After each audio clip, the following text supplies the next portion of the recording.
Manoj Tiwari talk show में आप सभी का स्वागत है। मैं हूं साक्षी शर्मा। जैसा कि आप सब जानते हैं कि हाई कोर्ट बार एसोसिएशन में हाल ही में संशोधन किए गए हैं और उसके बाद बार के चुनाव की तारीख भी घोषित कर दी गई है और इसी क्रम में अब सभी नेता लोग जो अधिवक्ता हैं अपने पद के लिए तैयारी कर रहे हैं और इसी क्रम में आज हमारे साथ हैं अध्यक्ष पद के तैयारी कर रहे प्रत्याशी अतुल पांडे जी, जिनसे हम बात करेंगे उनके बार के बारे में और उनकी तैयारी के बारे में जानेंगे। तो आइए शुरू करते हैं। सर, सबसे पहले तो आपका हमारे मनोज तिवारी टॉक शो में बहुत बहुत स्वागत है। बहुत बहुत धन्यवाद। सर, मैं सबसे पहले आपसे ये जानना चाहती हूँ कि हाल ही में जो बार के एसोसिएशन में वर्तमान अध्यक्ष आर.के. ओझा जी ने संशोधन किया है, उससे लोगों को लगता है कि उन्होंने बहुत बड़ा काम किया है, लेकिन आपने उसका विरोध किया, ऐसा क्यों? देखिए, मैंने कोई विरोध नहीं किया। मैं हाई कोर्ट बार एसोसिएशन में अध्यक्ष पद का प्रत्याशी हूँ। मैं पिछले बार भी प्रत्याशी था। मैं युवा सम्मान की लड़ाई लड़ रहा हूँ। 1866 का ये हाई कोर्ट है, एशिया का सबसे बड़ा उच्च न्यायालय है। 4 से या 5 मेरे बड़े भाई हर बार लड़ते हैं और जो युवा हमारा है, जो आम परिवार का अधिवक्ता है, वो आज तक वो पीड़ित होते चले आ रहे हैं। उनके लिए न्याय की लड़ाई लड़ने के लिए मैं आया हूँ युवा अधिवक्ताओं के बल पर। जहाँ तक बात है बाइलाज में संशोधन की, तो बाइलाज में जो संशोधन हुआ है, कुछ मुद्दों पे मेरी आपत्ति थी, उसको मैंने दर्ज करा दिया और कुछ मुद्दों पे मेरी सहमति थी, जिसको मैंने तहे दिल से स्वागत किया। जी सर, मेरा सवाल कुछ 3 संशोधनों पर आधारित है। जैसे कि पहला जो सवाल मेरा ये है कि 25 मुकदमा दाखिल करना अब जरूरी हो गया है, वही अधिवक्ता लोग अब अध्यक्ष पद के लिए चुनाव लड़ सकते हैं, तो क्या ये नेचुरल लॉ के खिलाफ नहीं है? देखिए, क्योंकि ये हाई कोर्ट है जी। न्याय की अवधारणा मुख्य केंद्र बिंदु है। अगर आप हाई कोर्ट में वकालत कर रहे हैं, माननीय उच्च न्यायालय में वकालत कर रहे हैं, तो इस बात का कैसे निर्धारण होगा कि आप हाई कोर्ट में रेगुलर प्रैक्टिशनर हैं? इस बात का निर्धारण केवल केस के द्वारा ही हो सकता है और इन मुद्दों पे मेरा पूर्ण समर्थन है कि जो हाई कोर्ट में आ रहा है, जो केस दाखिल कर रहा है, कम से कम वो ही चुनाव लड़े। अन्यथा ऐसा हो जाएगा कि कोई भी बाहरी व्यक्ति आएगा और हाई कोर्ट बार एसोसिएशन का चुनाव लड़ने लगेगा। उससे दूरी बनाने के लिए बाइलाज में ये संशोधन है। किंतु ये 25 केस की ही बात नहीं थी, कुछ कम भी किया जा सकता था। कुछ हमारे ऐसे अधिवक्तागण जिनके लिए 5 केस की बाउंडेशन लगाई गई है, अगर वो किन्हीं कारणवश बीमार रहे या और कुछ भी रहे तो उनको भी वोटर लिस्ट में शामिल किया जा सकता था। फिलहाल सुनने में आया है कि आपत्तियां मांगी जा रही हैं, जो लोग अपने कारण को बता रहे हैं उनको शामिल किया जा रहा है। सर, जो अभी तीसरा संशोधन पे मैं बात करूंगी कि अधिवक्ता निधि नीति जो आई है, उस पे आप कितना सहमत हैं? यह बहुत ही अच्छी निधि है। यह युवा अधिवक्ताओं के लिए बहुत अच्छा है। ये मेरे भी मन में विचार था कि अगर मैंने पिछली बार भी इन चीज़ों को बोला था, क्योंकि एक जो आम परिवार का अधिवक्ता आ रहा है, जो कॉमन अधिवक्ता है, जो नया अधिवक्ता है, उनके लिए ये बहुत ही अच्छी चीज़ है और इसका तो मैंने बहुत समर्थन किया। और मेरे भी मन में था, कई कार्यकारिणी हाई कोर्ट की आई जो चाहती थी कि मैं ऐसी चीज़ों को करूं। हो सकता है वो प्रस्ताव लाए हों, कार्यकाल चला गया हो या और कोई बाधाएं हों। इस चीज़ का मैं पूर्णतः समर्थन करता हूं जो अधिवक्ता निधि की व्यवस्था हाई कोर्ट बार एसोसिएशन द्वारा नए बाइलाज में की गई है। सर, जो नई कार्यकारिणी होगी वो जो अभी संशोधनों से असहमत है, मतलब तो वो उसमें संशोधन करेगी या फिर इसी को आगे बढ़ाएगी? अगर मैं हाई कोर्ट बार एसोसिएशन का अध्यक्ष बना तो जो भी कल्याणकारी योजनाएं हैं वह अनवरत चलती रहेंगी, उसमें कोई भी बदलाव नहीं होगा। सर, अगर आप अध्यक्ष पद के लिए तैयारी कर रहे हैं मैदान में, तो आपने कई सारे मुद्दे सोचे होंगे, तो कौन कौन से मुद्दे हैं जो आप बताना चाहेंगे? मेरा जो पहला मुद्दा है इस हाई कोर्ट अपने उच्च न्यायालय में, माननीय उच्च न्यायालय में, युवा सम्मान का मुद्दा है। आज हमारा युवा पीड़ित होता चला जा रहा है, आम अधिवक्ता पीड़ित होता चला जा रहा है, उसका कोई नहीं है। बड़े लोग आते हैं, चुनाव जीतते हैं, साल भर रहते हैं, ये कुछ नहीं करते।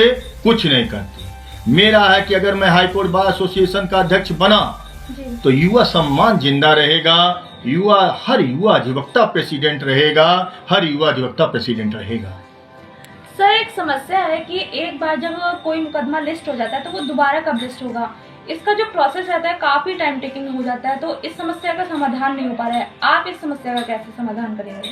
देखिए, जो लिस्टिंग की समस्या है जी। अभी विगत दिनों कोरोना के बाद से जो सिस्टम है थोड़ा सा ऐसा हो गया, जो भी एनआईसी सिस्टम है जैसे भी है, और लिस्टिंग की समस्या शुरू से है और ऐसी समस्या है कि इसको दूर करने का बहुत प्रयास करना पड़ेगा।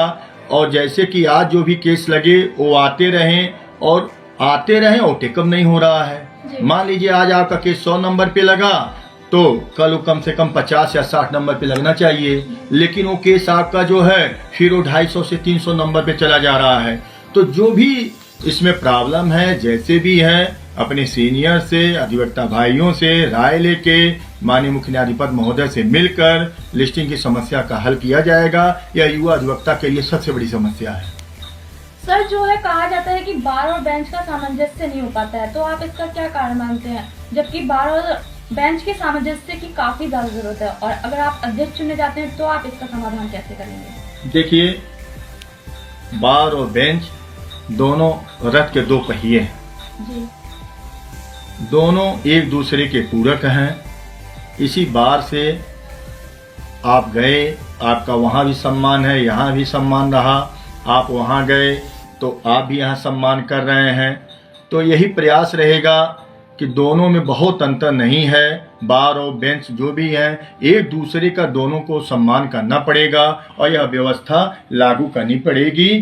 थोड़ा सा विगत दिनों में जो भी समस्या इस तरह की आई हैं उनको सबसे बात करके हल किया जाए। सर कहा जाता है कि जो बार के चुनाव रहते हैं इसमें अधिवक्ता लोग 50 या 50 लाख से ज्यादा भी खर्च कर देते हैं, तो ऐसे में क्या इसकी रिकवरी हो पाती है उसी तरह से? देखिए, मैंने तो देखा, मैं हाईकोर्ट बार एसोसिएशन में गवर्निंग काउंसिल सदस्य रहा, संयुक्त सचिव प्रेस रहा, ऐतिहासिक डायरेक्टिव पहली बार फोटोयुक्त मोबाइल नंबर सहित मैंने बनवाया। हाईकोर्ट बार एसोसिएशन का अपने युवा अधिवक्ताओं के बल पर आशीर्वाद से मैं वाइस प्रेसिडेंट रहा और मैं पिछला अध्यक्ष का चुनाव लड़ा हूं।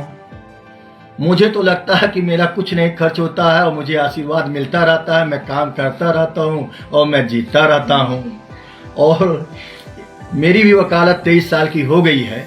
बहुत पैसे वाले आए, लेकिन एक एक पद पे वो 8-8 बार 9-9 बार हारे।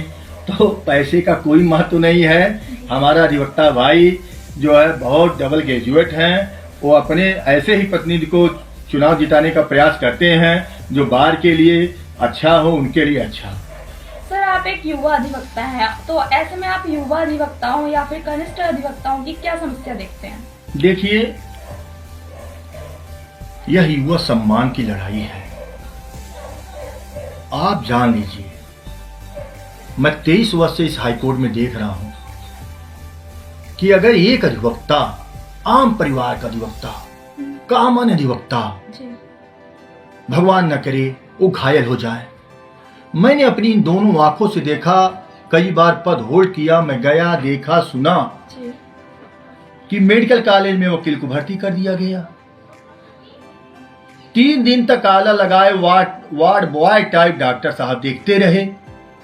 चौथे दिन बार ने कुछ पैसा भिजवाया, पदाधिकारी महोदय ने फोटो खिंचवाया और 5वें दिन हमारे प्यारे अधिवक्ता की बॉडी रसूलाबाद घाट पे मिली है।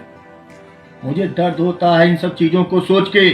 मैं चाहता हूं कि अगर मैं हाईकोर्ट बार एसोसिएशन का प्रेसिडेंट बना तो हर अपने अधिवक्ता भाई के लिए पीजीआई और एम्स में सुविधा मुहैया कराऊंगा। इलाहाबाद की सारी सड़कें खाली हो जाएंगी, लखनऊ से लेकर दिल्ली तक अपने भाई को ले जाने के लिए।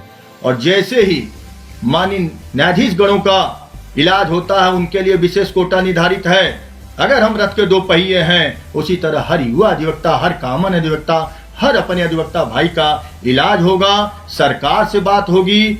और उनके लिए मेरे मन में ये भी है कि हर अधिवक्ता का कम से कम 1 करोड़ से लेकर 2 करोड़ रुपए तक का बीमा हो।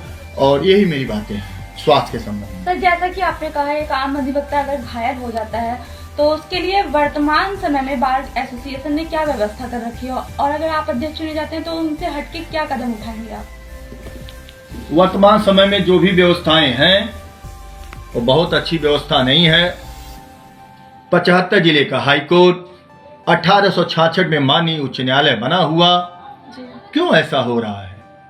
एक एम्बुलेंस को बुलाइए, स्वरूप रानी अस्पताल में वकील साहब गए और इधर से उधर फिर उनकी मौत हो जा रही है, दवा के उपचार सही ढंग से न मिलने पर। हमारा ये कहना है कि अगर मैं हाई कोर्ट बार एसोसिएशन का प्रेसिडेंट बना तो हाई कोर्ट का जो यह अस्पताल है बहुत अच्छा होगा। दिव्य से दिव्यतम आधुनिक सुविधाएं मेडिकल की हमारे माननीय उच्च न्यायालय के अस्पताल में रहेंगी। इसके लिए चाहे सरकार से बात करनी हो, मुख्य न्यायाधीश से बात करनी हो, देश के सर्वोच्च न्यायालय के मुख्य न्यायाधीश से बात करनी हो, और उच्च पदस्थ जहां भी बात करनी होगी बात होगी। कोई भी अधिवक्ता दवा के अभाव में नहीं रह जाएगा, यह मेरा वचन है। सर, जैसा कि हम सब जानते हैं कि अधिवक्ता जो है कोर्ट का अफसर होता है, लेकिन फिर भी हम देखते हैं कई बार कि अधिवक्ता लोग अन्य किसी कामों में शामिल होते हैं अपनी वकालत को छोड़कर। तो क्या आपको नहीं लगता कि इस पर रोक लगा देनी चाहिए? यह बहुत ही महत्वपूर्ण प्रश्न है कि मेरा ये कहना है कि जो अधिवक्ता होगा वह और किसी काम में रहेगा ही नहीं। क्योंकि मैं अपने को जानता हूँ, 9:30 बजे मैं कोर्ट आ गया और शाम 4 बजे 5 बजे तक मैं रहा, तो हमें फिर शाम को चैम्बर में बैठा तो जरा सा यह फुर्सत नहीं होता है कि क्या करूं क्या ना करूं कैसे है। तो जिसके पास अगर फुर्सत हो और कोई और वो व्यवसाय कर रहा है तो इसके लिए हमारे लिए संस्थाएं बनी है, बार काउंसिल बना है, हमारा हाई कोर्ट बार एसोसिएशन है, और इन्हीं सबको रोकने के लिए यह बैलाज भी आया है जिसकी मैं प्रशंसा कर रहा हूँ। सर, आप अपना प्रतिद्वंदी कैसे मानते हैं? अशोक सिंह, अनिल तिवारी, या फिर आईके चतुर्वेदी, या फिर किसी और को? देखिए, मैं तो अपने युवा अधिवक्ताओं के बल पे चुनाव लड़ रहा हूँ, उन्हीं का आशीर्वाद चाह रहा हूँ, और मैं किसको प्रतिद्वंदी मानूं, क्योंकि मैं यही कह रहा हूँ कि हर युवा प्रेसिडेंट होंगे, हर युवा प्रेसिडेंट होंगे, वो जैसा कहेंगे, जैसा बार चलाएंगे, बार चलती रहेगी। और जिन बड़े भाइयों का आप नाम ले रही हैं वो लोग हमसे बड़े हैं, वो लोग प्रेसिडेंट रह चुके हैं, सीनियर एडवोकेट हैं, लेकिन उनसे हट के मेरे मन में एक युवा दर्द है। उस दर्द के नाते मैं चुनाव लड़ रहा हूँ। क्वेश्चन यही है, यही लोग पूछ रहे हैं कि क्या कारण है कि एक युवा क्यों आया हाई कोर्ट बार एसोसिएशन का अध्यक्ष लड़ने। तो आप खुद पूछ लीजिए, अधिवक्ता पुल के नीचे बैठ रहा है, अधिवक्ता के पास मेज और कुर्सी नहीं है, अधिवक्ता स्वरूप रानी अस्पताल में जा रहा, 3 दिन बाढ़ बॉय देख रहा, 4थे दिन बाढ़ कुछ भेज रही है, 5वें दिन रसूलाबाद घाट पे उनकी बाड़ी है। कोई बात हो जाए, अधिवक्ता का कोई सहारा नहीं। मैं पद पे नहीं हूँ तब भी जो कर सकता हूँ कर रहा हूँ, पद पे रहूंगा तो पावर मिल जाएगा।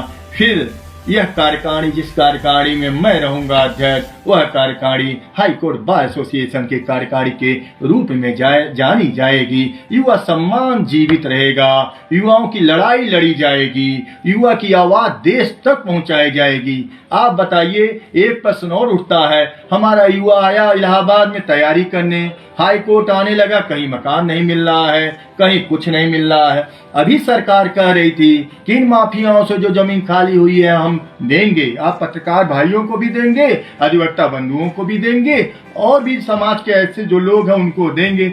हो सकता है सरकार के स्तर का बात है, लेकिन अगर मैं प्रेसिडेंट हुआ तो मैं सरकार को इस बात को याद दिलाऊंगा कितनी जमीनें हैं। अगर आप 100-100 वर्ग, 200-200 वर्ग अगर अधिवक्ताओं में बांट दें, जिस तरह आपने बहुत लोगों को दिया है, कुछ कम दाम में जैसे भी है और सब, तो हमारे हर अधिवक्ता के पास आवास हो जाएगा।